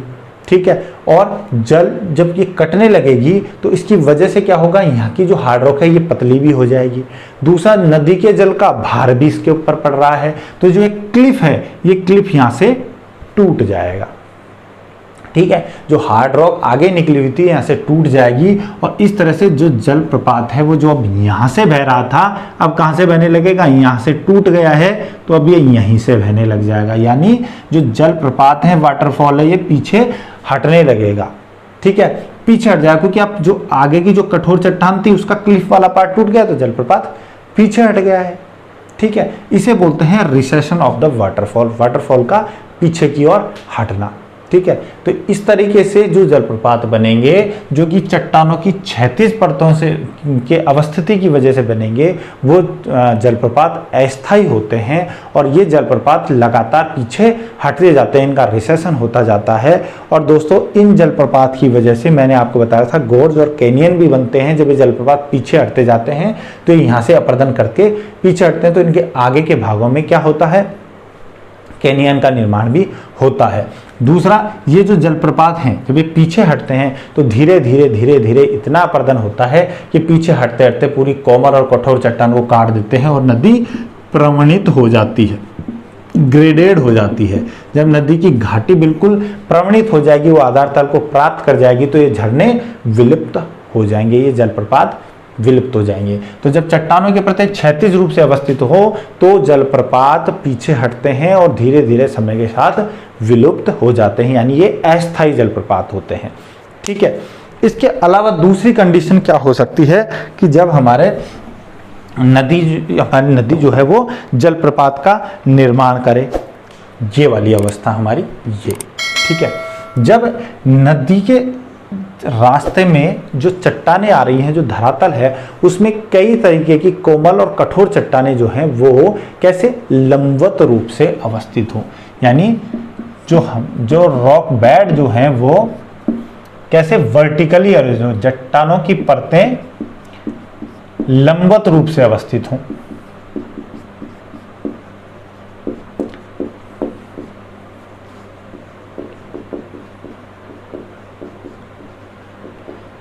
ठीक है, ये कैसे पढ़ रहे हैं हम, छत्रक शैल प्रपात पढ़ रहे हैं हम। ये सामान्य प्रपात का एक प्रकार है, छत्रक शैल प्रपात। ठीक है, तो जब चट्टानों की परतें लंबवत रूप से अवस्थित हो, ये देखिए मान लीजिए ये कठोर चट्टान है और ये क्या है, कोमल चट्टान है। जब नदी का जल कठोर चट्टान के ऊपर से आएगा तो ये कठोर चट्टान को तो काट नहीं पाएगा और ये धीरे धीरे क्या करेगा, अपने ढाल के साथ जब बहेगा तो इन कोमल चट्टानों को काट के नीचा करता रहेगा। ठीक है, तो ये देखिए अब ये कोमल चट्टानें हैं, ये मृदु चट्टानें हैं। ये मृदु चट्टानें क्या कर रही हैं, ज्यादा कट गई हैं और कठोर चट्टान खड़ी रह गई है। तो इसकी वजह से कठोर चट्टान के ऊपर से मृदु चट्टानों के ऊपर ये जल गिरेगा और इसकी वजह से धीरे धीरे जलप्रपात का निर्माण हो जाएगा, वाटरफॉल का निर्माण हो जाएगा। ठीक है, क्यों, क्योंकि यहाँ भी विभेदक अपर्दन हो रहा है, जैसे यहाँ विभेदक अपर्दन था, यहाँ भी विभेदक अपर्दन है। अब क्या हो सकती है, कठोर चट्टानें यहाँ भी ले लो, यहाँ भी ले लो। कठोर चट्टान क्या हो सकती है, कठोर चट्टान हो सकती है आग्नेय चट्टानें हो, ठीक है, या फिर हो बलुआ पत्थर हो, ये क्या है, कठोर चट्टानें। और कोमल चट्टानें जैसे शैल है, कोई ज्वालामुखी राख वगैरह की चट्टानें बन गई हैं, ऐसी चट्टानें क्या होती है, कोमल चट्टानें होती हैं, वो जल्दी से कटने लगती हैं। ठीक है, तो इस वजह से जो जलप्रपात बनते हैं वो लंबवत अपर्दन के कारण भी बन सकते हैं। अब इस लंबवत रूप से अवस्थित होने के कारण भी बन सकते हैं। अब जब इन लंबवत रूप से अवस्थित चट्टानें हैं, उनमें मैंने आपको एक चीज़ और बताई थी कि ज्वालामुखी में हमने पढ़ा था डाइक। क्या पढ़ा था? डाइक। और डाइक क्या होते हैं? डाइक जो अंतर्जात जो मैग्मा क्रिया होती है, जो इंट्रिंसिक मैग्मेटिक एक्टिविटी होती है, उसकी वजह से जो धरातल के नीचे मैग्मा जो है वो जो चट्टान है, उन चट्टानों की परतों के बीच में कहीं भी जगह होती है तो ऐसे वो जम जाता है। ठीक है, मैग्मा खड़े बिल्कुल स्तंभ के रूप में जम जाता है। ठीक है, अब जब धीरे धीरे चट्टानों की परतें ऊपर से कटने लगती हैं तो ये बीच में से जो डाइक है वो धरातल पर खड़ा हुआ दिखाई देता है। ठीक है, अब जब नदी के रास्ते में मान लीजिए कोई डाइक आ गया, जैसे ये कठोर चट्टान है, ये डाइक है। ठीक है, अब नदी के रास्ते में कोई डाइक आ गया तो नदी उसको काट नहीं पाएगी, तो वो ऊपर से निकलेगा और निकल के जब जल नीचे गिरेगा इसके ऊपर से निकल के, तो नीचे क्या करेगा? कोमल चट्टान है, इनको काटेगा, तो इससे भी झरने का निर्माण होता है।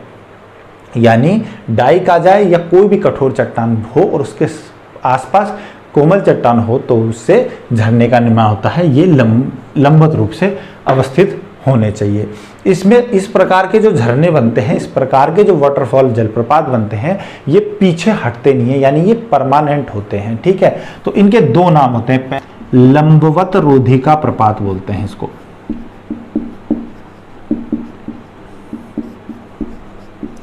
यानी वर्टिकल बैरियर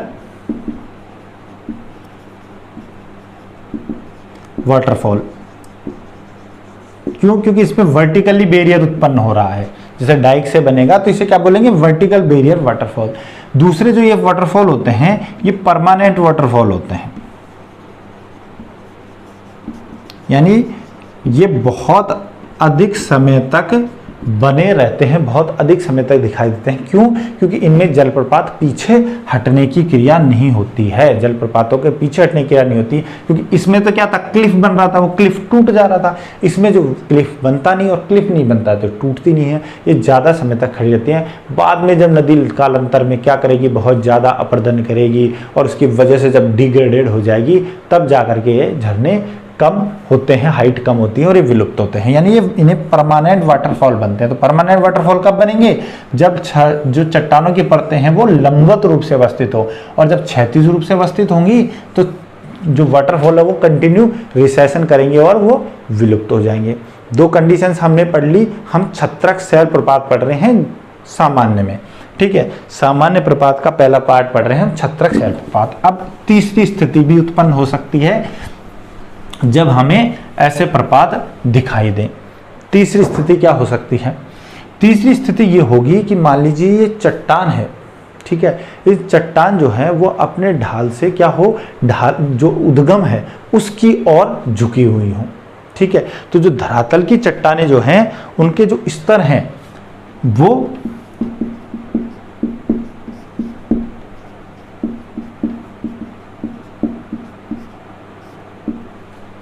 चट्टानों के जो स्तर हैं वो उद्गम की ओर झुके हों।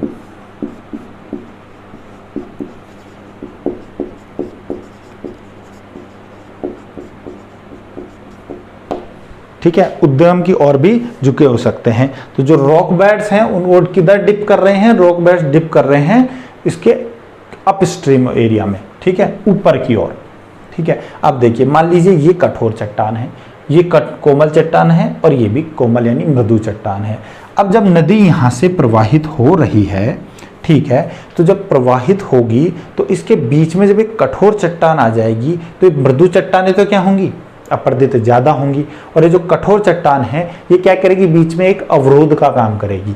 यहाँ से देखिए नदी आ रही है तो इसके वेग को क्या करेगी? ये यहाँ पे बांटने का काम करेगी, अवरोध का काम करेगी, और इसकी वजह से जल जो है वो क्या करेगा? यहाँ करके उछलेगा और उछल करके वो यहाँ मृदु चट्टान को काटता रहेगा और काटते काटते यहाँ पर जलप्रपात का निर्माण होने लगेगा। ठीक है, क्योंकि यहाँ पे जो कठोर चट्टान है वो तीव्र ढाल का निर्माण कर देगी। कठोर चट्टान की वजह से यहाँ पे क्या हो जाएगा? एक बिल्कुल खड़े ढाल का निर्माण हो जाएगा जो नदी के मार्ग में अवरोध का काम करेगा, और एक खड़े ढाल से जब जल आएगा तो वो कोमल चट्टान को ज़्यादा काटेगा यहाँ पे, और इसकी वजह से ये वाटरफॉल का निर्माण हो जाएगा। अब देखिए धीरे धीरे क्या होगा, जैसे ये हम मान ले कि ये पहले यहां ना होकर के झरना यहां से गिर रहा था, ठीक है, यहां से गिर रहा था, मगर झरना क्या करेगा, धीरे धीरे जो आगे का जो निकला हुआ भाग है, अब देखिए यहाँ पहले मान लीजिए पूरे में यहां तक कोमल चट्टान थी, ठीक है, ये पूरी कोमल चट्टान थी यहां तक।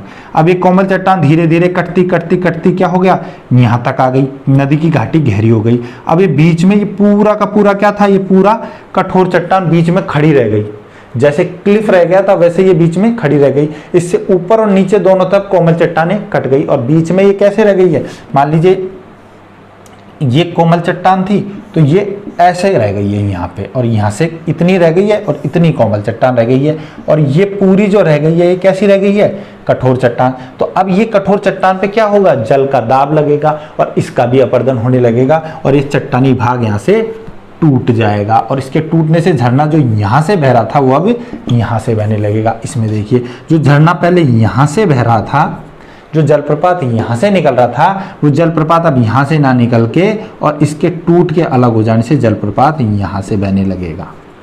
यानी ये भी जलप्रपात क्या है, पीछे हटते हैं, ठीक है। इन वाटरफॉल्स का भी पीछे हटने का जो क्रम है वो जारी रहता है। इनकी वजह से भी क्या होगा, ये वाटरफॉल बाद में विलुप्त हो जाएंगे, क्योंकि धीरे धीरे धीरे धीरे ये वाटरफॉल पीछे हटते जाएंगे, ठीक है। तो ये क्यों बन रहे हैं, ये बन रहे हैं जब चट्टानों के स्तर उद्गम की ओर झुके हों, इनका जो डिप है वो किस तरफ हो, अपस्ट्रीम हो, ठीक है।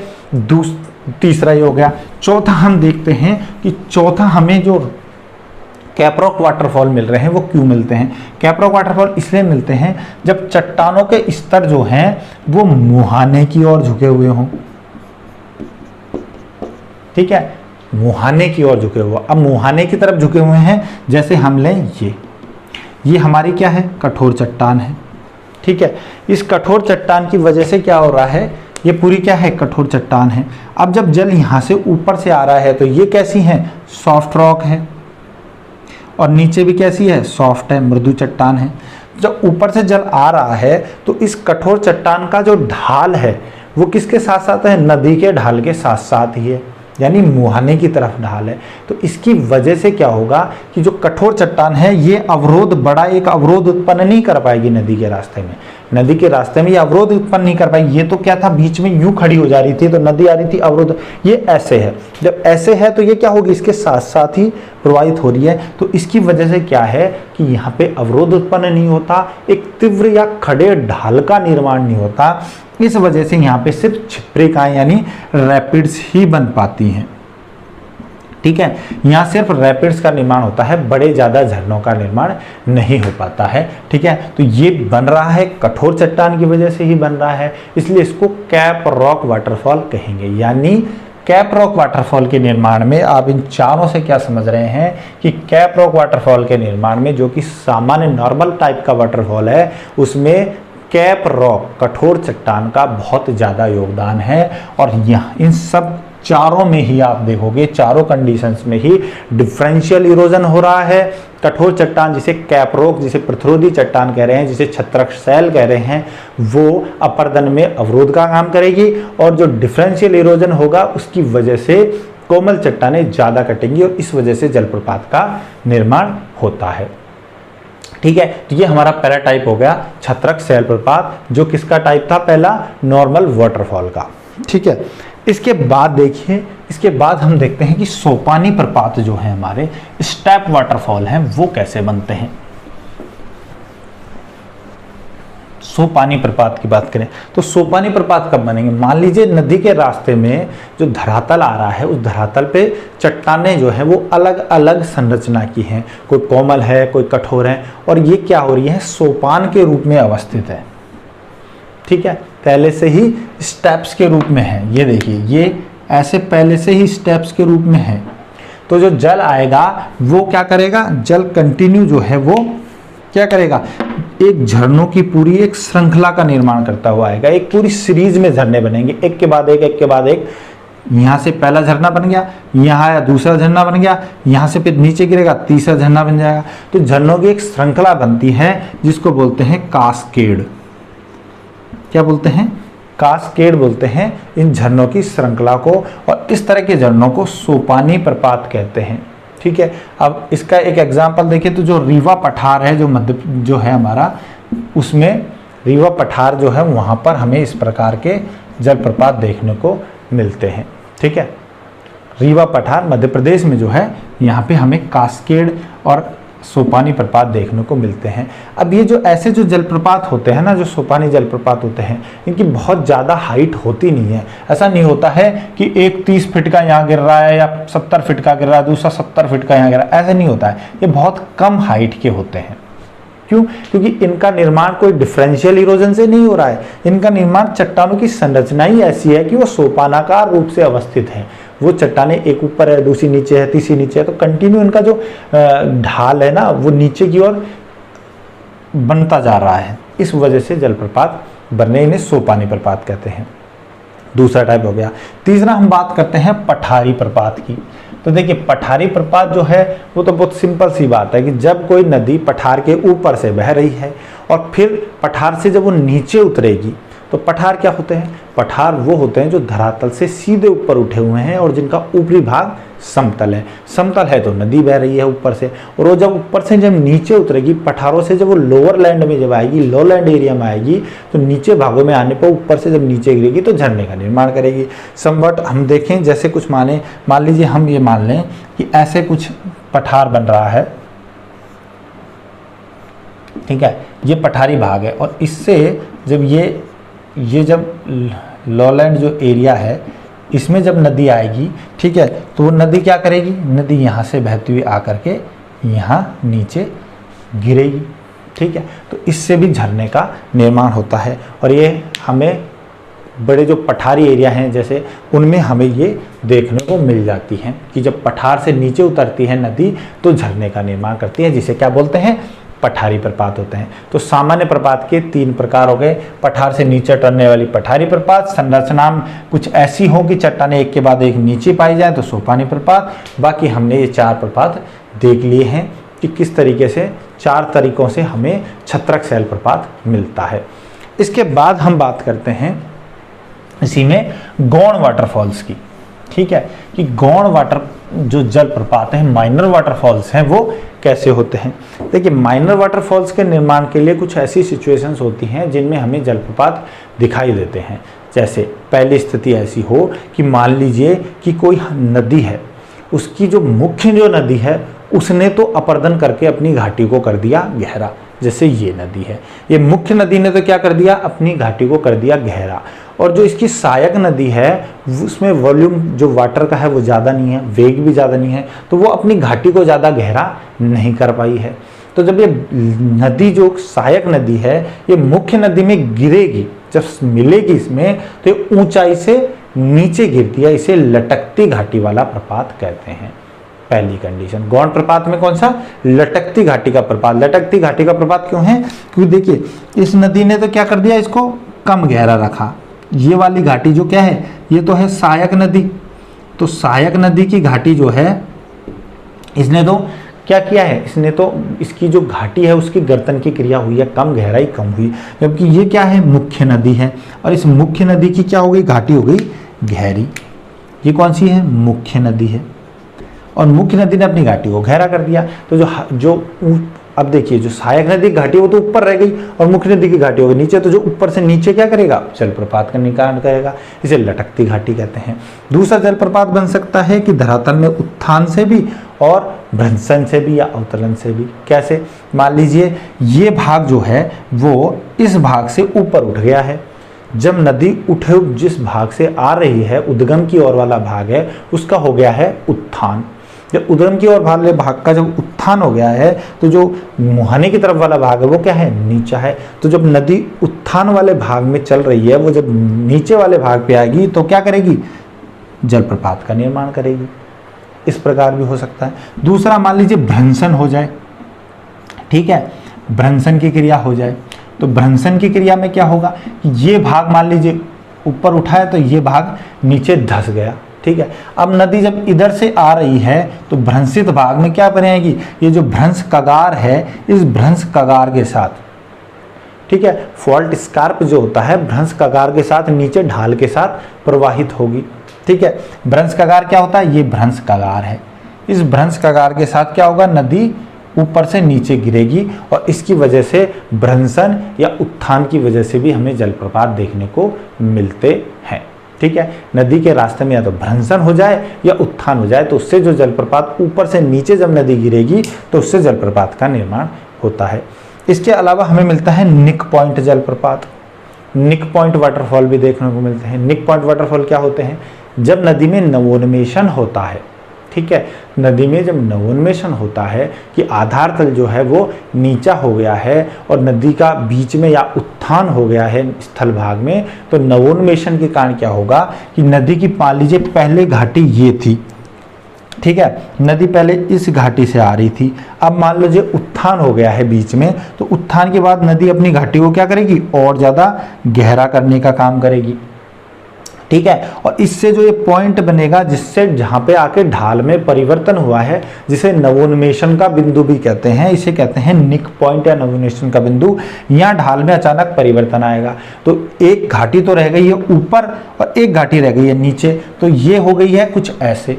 ठीक है, अब जब ये घाटी की ऊंचाई ज्यादा है, इसकी नीचे है, तो जल क्या करेगा, यहाँ से आकर के क्या करेगा, जल यहाँ से नीचे गिरेगा और यहाँ पे भी निक पॉइंट वाटरफॉल का निर्माण होता है। निक पॉइंट प्रपात का निर्माण हमें यहाँ मिलेगा। तो लटकती घाटी की वजह से प्रपात हो सकता है, निक पॉइंट की वजह से हो सकता है, उत्थान की वजह से हो सकता है, या भ्रंशन की वजह से हो सकता है वाटरफॉल का निर्माण। इसके अलावा वाटरफॉल और कहाँ बन सकता है, इसके अलावा मैंने आपको बताया था कि युवा अवस्था में नदी की सबसे एक जो खासियत होती है वो क्या होती है कि वो सरिता अपहरण का काम करती है। ठीक है, रिवर कैप्चर करती है, तो रिवर कैप्चर की वजह से भी हमें झरने दिखाई दे सकते हैं और वो कुछ कुछ लटकती घाटी जैसा ही होता है।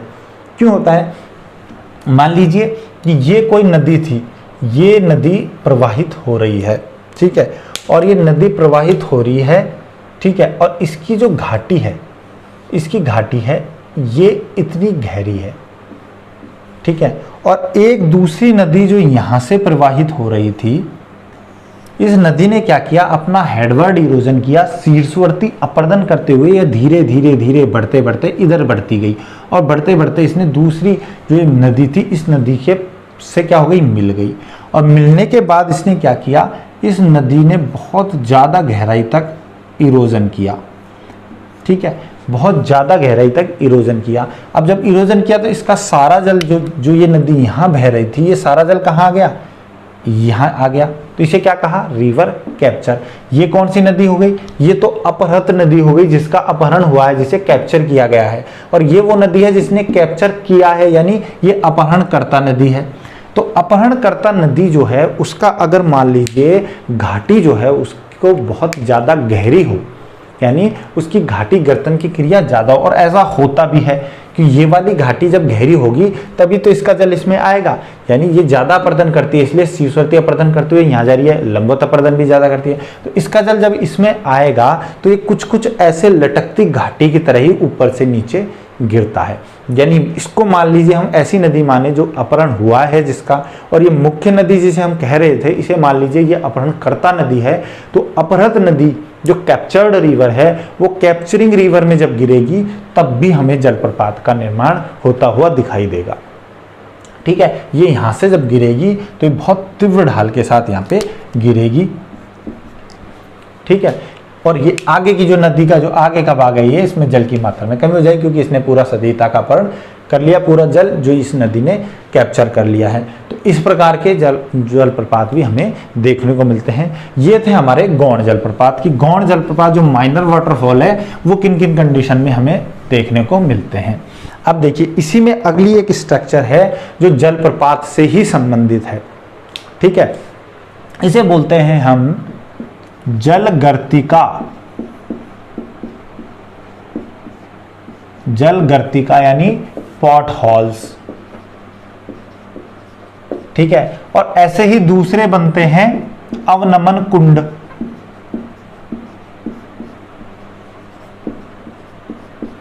Plunge pools.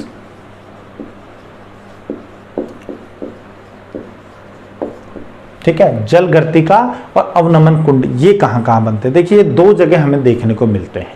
देखिए जैसे नदी जो है, ये नदी की घाटी है, ठीक है, ये नदी की घाटी है, इसमें जल प्रवाहित हो रहा है नदी की घाटी में से। तो क्या होगा कि कभी कभी क्या होता है कि नदी की घाटी के बीच में मान लीजिए यहाँ पर कोई सॉफ्ट क्या आ गई है, चट्टान आ गई है। तो इस सॉफ्ट चट्टान आने पे क्या होगा, सॉफ्ट चट्टान आने पे ये जो जल है वो यहाँ नीचे के भाग में प्रवेश करेगा, ठीक है। नदी के जो रास्ते में, घाटी के रास्ते में जब मान लीजिए कहीं सॉफ्ट चट्टान आ गई है तो यहाँ से नदी जो है वो क्या करेगी, ज़्यादा अपर्दन कर देगी, और ज़्यादा अपर्दन करने की वजह से यहाँ एक गर्त का निर्माण हो जाता है, ठीक है। उसे क्या कहते हैं, जल गर्तिका या पॉट होल्स कहते हैं। इसमें क्या होगा, जल तेजी से नीचे आएगा, ठीक है। जल जब नीचे आएगा तो यहाँ पर ये कैसी गति करेगा, सर्कुलर गति करेगा, और साथ में ये क्या ला रहा है, साथ में यहाँ पे ला रहा है कंकड़ पत्थर, और ये कंकड़ पत्थर भी नीचे जाएंगे, और यहाँ ये जो कंकड़ पत्थर हैं ये किसकी तरह काम करेंगे, ग्राइंडिंग टूल्स की तरह काम करेंगे। ग्राइंडिंग टूल्स यानी होता है छेदक यंत्र। जैसे जो ड्रिल मशीन होती है, ड्रिल मशीन का अगला भाग क्या होता है, बहुत ज्यादा एंगुलर होता है और घूम के क्या करता है, ड्रिल करने का काम करता है। वैसे ही ये जो कंकड़ पत्थर हैं ये बहुत ज़्यादा मान लीजिए एंगुलर है, नुकीले हैं, और ये घूम रहे हैं। अब घूमते घूमते क्या करेंगे, ये इसकी जो दीवारें हैं, ये जो दीवारें हैं इनको क्या करेंगे, और ज़्यादा काटने का काम करेंगे, और इसकी वजह से पहले जो छोटी संरचना बनेगी वो तो बनेगी जल गर्तिका, और ये धीरे धीरे करके बहुत बड़ा रूप धारण कर लेते हैं, और इनको बोला जाता है प्लंज पूल्स यानी अवनमन कुंड कहते हैं। ये ऐसे बड़ा रूप धारण कर लेते हैं जिसमें जल जो है वो सर्कुलर मूवमेंट कर रहा है, और ये जो चट्टान के टुकड़े हैं वो ग्राइंडिंग टूल्स की तरह काम कर रहे हैं, क्योंकि ये बहुत ज़्यादा एंगुलर है, ठीक है, बहुत ज़्यादा एंगुलर हैं, तिरछे हैं, कोणदार हैं, ठीक है। इसे कहते हैं अवनमन कुंड। तो एक तो ये जल की नदी की घाटी में बीच में कहीं जहाँ सॉफ्ट चट्टान आ गई वहाँ बन सकता है। दूसरा ये कहाँ बनता है, और जो हमें मोस्ट कॉमनली देखने को मिलता है, जब देखिए जब ऊपर से झरना नीचे गिरता है, ठीक है, जब जलप्रपात कठोर चट्टान से कोमल चट्टान, मृदु चट्टान के ऊपर गिरता है तो ये धीरे धीरे धीरे धीरे ये मृदु चट्टान जो है वो क्या होती हैं, कटती जाती हैं, और कटते कटते यहाँ पर भी हमें क्या दिखाई देता है, जल गर्तिका और अवनमन कुंड, यानी यहाँ भी हमें प्लंज पूल्स दिखाई देते हैं। क्यों, क्योंकि जब झरना गिर रहा है तो उसके साथ साथ भी क्या आ रहे हैं, ग्राइंडिंग टूल्स यानी चट्टानों के टुकड़े आ रहे हैं, अवसाद आ रहा है। वो क्या करेगा, सॉफ्ट यहाँ जब गिरेगा तो यहाँ गिरने की वजह से क्या होगा, जल जो है यहाँ भी सर्कुलर मूवमेंट करेगा, और ये जो चट्टान के टुकड़े हैं यहाँ भी ग्राइंडिंग टूल्स की तरह काम करते हुए इसको अंदर से अपर्दित करके यहाँ पे एक बहुत बड़े गर्त का निर्माण कर देती है, जिसे अवनमन कुंड कहते हैं। तो ये दो जगह मिल सकते हैं, नदी की घाटी में कहीं भी जहाँ सॉफ्ट चट्टान आ जाए वहाँ बन सकते हैं, या जहाँ पर हमें जलप्रपात मिलते हैं वहाँ पर ये प्लंज पूल्स दिखाई देते हैं, ठीक है। अब ये जो प्लंज पूल्स होते हैं दोस्तों, ये बहुत ज़्यादा ही खतरनाक होते हैं।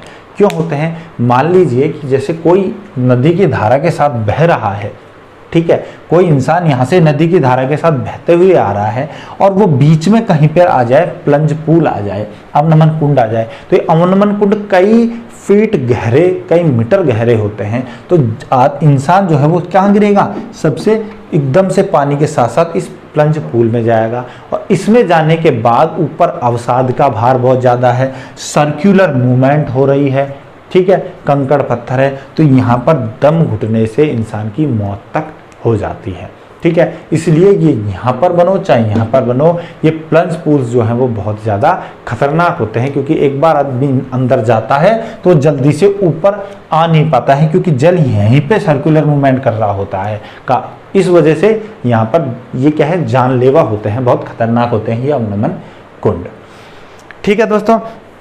तो ये हो गए अवनमन कुंड, जलगर्तिका, हमने जलप्रपात को पढ़ा। जलप्रपात को मैंने देखिए बड़ा डिटेल में आपको बता दिया है, ठीक है। इतना डिटेल में हालांकि एग्जाम्स में आता नहीं है, मगर आपको प्रकार पता होने चाहिए कि कितने प्रकार के जलप्रपात होते हैं, वो मैंने आपको बताया किस किस तरीके से इनका निर्माण होता है, ठीक है दोस्तों। तो ये थी हमारी युवावस्था में नदी द्वारा निर्मित स्थलाकृतियाँ, कि नदी जो यूथफुल स्टेज में लैंडफॉर्म्स क्रिएट करती है वो ये सब टाइप हैं। अगले वीडियो में हम मैच्योर स्टेज में नदी कौन कौन सी स्थलाकृतियों का निर्माण करते हैं इसको देखेंगे। ठीक है, उन सबको हम एक वीडियो में कवर करने की कोशिश करेंगे। ठीक है दोस्तों, आई होप कि आपको ये सब समझ में आ रहा है। अगर आपको वीडियोस पसंद आ रहे हैं तो प्लीज़ लाइक कीजिए, चैनल को सब्सक्राइब कीजिए, बेल आइकन को प्रेस कीजिए, और अगर आपको लगता है कि किसी दोस्त को इसकी ज़रूरत है तो आप शेयर कीजिए, जिससे कि ये ज़्यादा से ज़्यादा लोगों तक पहुंच सके। ठीक है दोस्तों, थैंक यू सो मच।